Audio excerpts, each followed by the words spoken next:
that were absolutely lies. And that's coming out now with all this video footage.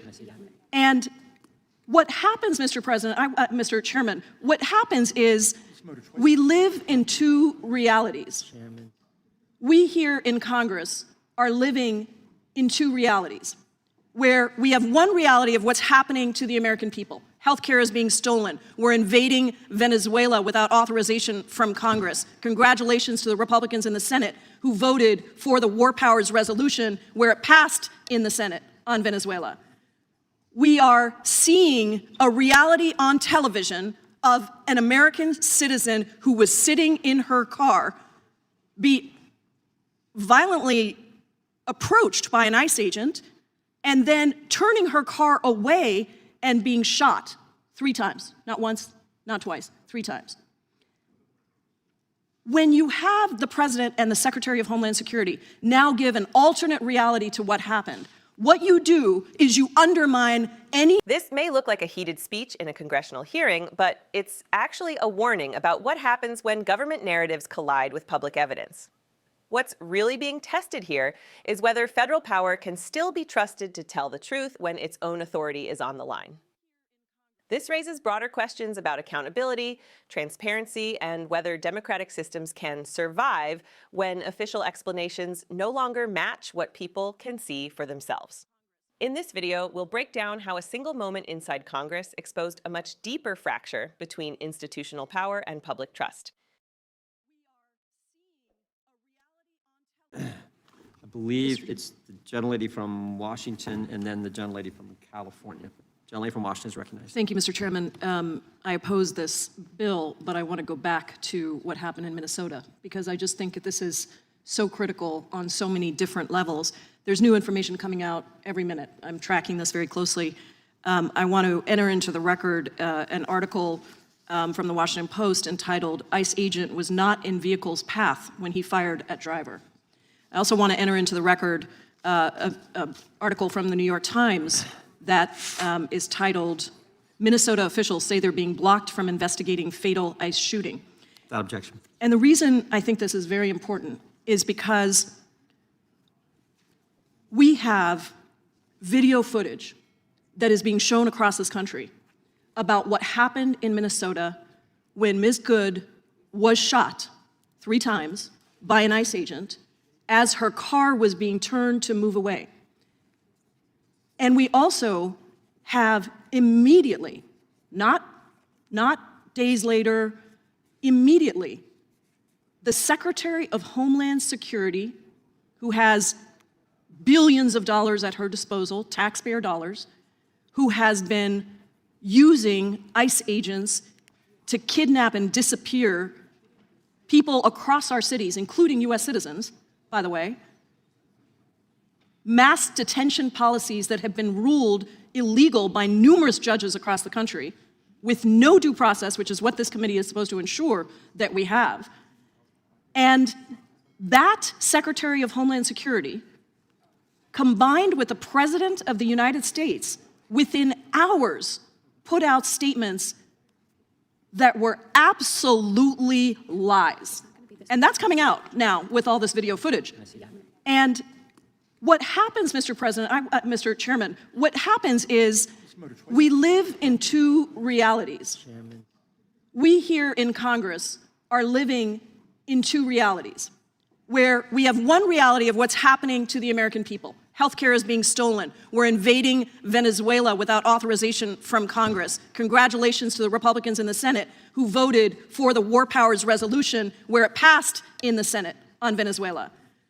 We are seeing a reality on television of an American citizen who was sitting in her car be violently approached by an ICE agent and then turning her car away and being shot 3 times. Not once, not twice, 3 times. When you have the President and the Secretary of Homeland Security now give an alternate reality to what happened, what you do is you undermine any trust that may have existed in the United States government, because that's who's saying these lies. And when you undermine the trust, and maybe this is the proposition that my colleagues across the aisle are okay with, I don't know. But when you undermine that kind of trust in our government, in our democracy, that is when you have lawlessness. And look, this isn't the first time. January 6th happened. I was in that gallery when January 6th happened.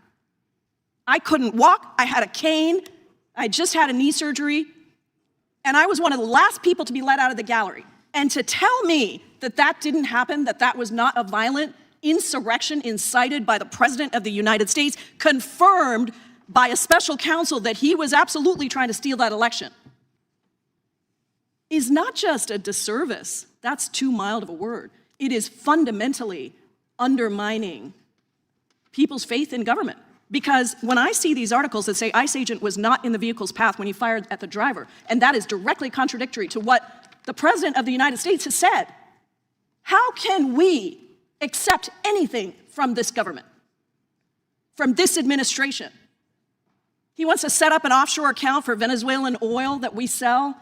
And I don't know, is he going to control that account? I have no idea. But I am deeply disturbed about this killing, about the lack of accountability from this committee, about the fact that members on the other side are defending this killing. And I think we have to think about the consequences to our democracy and to our judiciary system and to the trust in government. I yield back.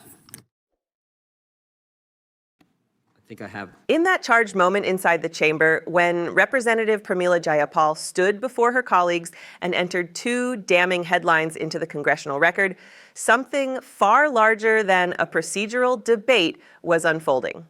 She wasn't just citing a Washington Post article. She wasn't just referencing a New York Times investigation. She was drawing a line between what Americans were being told from the highest levels of government and what the emerging evidence was beginning to show. An ICE agent, she said, was not in the path of the vehicle when he fired. Minnesota officials were being blocked from even investigating what happened. And in that moment, as her voice cut through the room, a deeper truth about power and accountability was laid bare. This was not simply about one tragic encounter on a Minnesota street. It was about how quickly a narrative can be constructed from Washington and how difficult it can be to tear that narrative down once it is released into the bloodstream of the nation. Jayapal described how, within hours of the incident, the Secretary of Homeland Security and the President of the United States put out statements that painted a very specific picture of what had occurred. Statements that, according to the footage and reporting now surfacing, did not match reality. That gap between what happened and what was said is where trust goes to die. Governments are built on credibility. The law is built on the idea that facts matter, that evidence matters, that no one is above scrutiny. When leaders speak, especially in moments of crisis, their words shape not just public opinion, but the moral framework through which people understand justice. When those words are contradicted by video, by eyewitness accounts, by independent reporting, something dangerous happens. The ground begins to shift beneath the feet of democracy itself. Jayapal called it two realities. On one screen, Americans see footage of a woman in her car, turning away, being struck multiple times. On another screen, they hear officials describe a scenario that suggests something entirely different. These two versions of reality cannot both be true. And when those in power choose a version that shields themselves or their agencies from scrutiny, the public is left to wonder what else is being reshaped behind closed doors. This hearing was supposed to be about oversight, about ensuring that agencies entrusted with immense authority operate within the bounds of law and decency.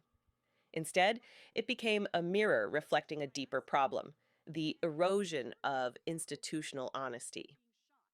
Jayapal reminded the room that due process is not an abstract concept. It is the bedrock of a free society.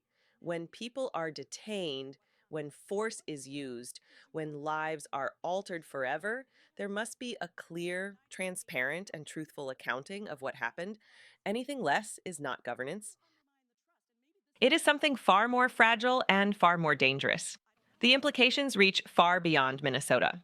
When a president and a cabinet secretary present an account that is later challenged by evidence, it sends a signal to every agency beneath them. It tells them that loyalty to a narrative may matter more than loyalty to the truth. It tells them that public relations can outrank public responsibility. And in a system built on checks and balances, that is a quiet but profound threat. Jayapal's words carried the weight of lived experience. She spoke of January 6th, of being in the gallery, of seeing chaos with her own eyes while others later tried to reframe it. That parallel was not accidental. In both cases, the struggle was over reality itself, over whether the American people would be asked to believe what they saw or what they were told to see. This is the moral crossroads at which the country now stands. A democracy does not collapse all at once. It weakens when truth becomes negotiable. It frays when evidence is treated as optional. It falters when leaders are allowed to rewrite events in real time without consequence. The question is not only what happened on that day in Minnesota. The question is whether the system meant to investigate, to correct, and to hold power accountable will be allowed to do its job. When Jayapal yielded back, the room fell into a familiar kind of silence, the kind that follows a moment when uncomfortable truths have been spoken aloud. But silence is not resolution. It is merely a pause. And what comes after depends on whether those listening choose to confront what was said or to bury it under partisan noise. History is shaped by moments like this, by hearings that expose cracks in the facade, by lawmakers who force uncomfortable evidence into the official record, and by citizens who decide whether to look away or lean in. The strength of the American system has always rested on the willingness of people to demand honesty from those who wield power in their name. This is why these hearings matter. This is why these exchanges matter. They are not just political theater. They are the battlegrounds where the meaning of justice is fought over, word by word, document by document, truth against convenience. And now that responsibility shifts to you, to the viewers, to the citizens, to everyone who still believes that accountability is not a partisan idea, but a democratic one. Watch closely. Question boldly, demand transparency, and support the voices that refuse to let power operate in the shadows. Subscribe to Liberty Report USA. Support our work to expose the truth